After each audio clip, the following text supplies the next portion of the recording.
sesuai dengan nota kesepahaman antara Kapolda, MAA, Gubernur dan beberapa lembaga lainnya bahwa pihak kepolisian memberi kesempatan kepada Pengadilan Gampung untuk menangani ke-18 kasus tersebut. Maknanya adalah polisi tidak berhak untuk memproses sebelum kasus itu diproses pada tingkat Pengadilan Gampung. Ini perlu dipahami oleh para penegak hukum kepolisian baik di tingkat polsek dan juga di tingkat Polres. Supaya apa? Supaya apa yang sudah dituangkan dalam kesepahaman yang terikat dalam sebuah perjanjian MOU itu bisa dilaksanakan secara baik. Ini juga adalah salah satu untuk menangani persoalan-persoalan di tingkat kampung itu secara cepat. Karena hari ini kita tahu banyak persoalan yang dihadapi oleh penegak hukum terhadap setiap kasus yang terjadi di tengah-tengah masyarakat. Ketika ada pelimpahan sebahagian kewenangan kepada Pengadilan Gampung untuk menangani 18 kasus tadi, itu sudah meringankan pihak kepolisian dalam menangani kasus-kasus yang lebih besar. Jadi tidak disebutkan dengan kasus-kasus yang kecil. Ini satu hal yang menarik kita melihat di Aceh ini, ada peran yang luar biasa yang dimainkan oleh pihak adat dalam rangka untuk menangani kasus-kasus yang terjadi di tingkat kampung. Itu sangat beragam bermakna hampir semua persoalan yang terjadi di tingkat kampung itu diupayakan biasanya secara musyawarah, ya. Apabila secara musyawarah di tingkat keluarga sudah selesai, itu merupakan sebuah jalan yang terbaik dalam rangka untuk penanganan setiap sengketa yang terjadi di dalam sebuah rumah tangga atau di tingkat kampung. Namun demikian, kenyataannya di lapangan kita temukan bahwa tidak semua permasalahan itu bisa diselesaikan di tingkat musyawarah keluarga. Yang akhirnya harus dibawa ke tingkat peradilan adat.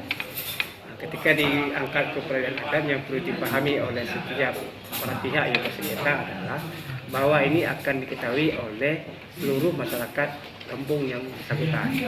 Artinya kasus itu ditangani oleh pihak peradilan adat kampung itu sudah terbuka kepada umum. Ketika sudah terbuka kepada umum, maka kasus itu tidak bisa ditutupi dan tidak bisa diselesaikan lagi oleh pihak keluarga. Ketika sudah dibawa ke ranah peradilan adat kampung, maka perangkat kampung yang diketahui oleh Gecik sebagai ketua pelaksana peradilan adat itu berusaha memanggil semua aparat kampung untuk menyelesaikan kasus yang telah dibawa ke tingkat kampung.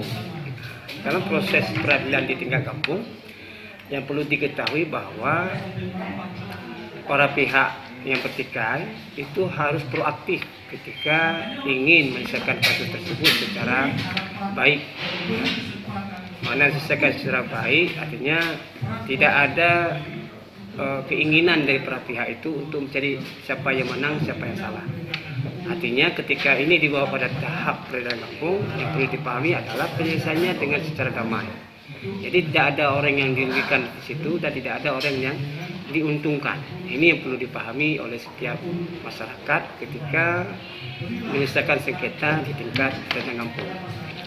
Namun demikian, yang perlu juga kita pahami bahwa hasil pengamatan dan observasi kita di kampung-kampung yang ada di Aceh Utara, bahwa ada sebahagian daripada sengketa yang terjadi di tingkat kampung itu yang sudah mendapatkan putusan dari pengadilan kampung, ada yang sebagian pihak itu merasa tidak puas. Ketika ada pihak-pihak yang tidak merasa puas, itu membawa kasus tersebut ke tingkat mahkamah. Ini yang menjadi persoalan kita peradilan kampung, seakan-akan putusan peradilan kampung itu tidak mengikat secara hukum. Ini menjadi polemik kita hari ini. Sepatutnya setelah para pihak bersengketa di peradilan kampung itu sudah mendapatkan putusan, maka putusan itu harus dijalankan dan diindahkan. Namun demikian, kita lihat kasusnya ada yang dibawa ke pengadilan Mahkamah Syariah dan sebagainya.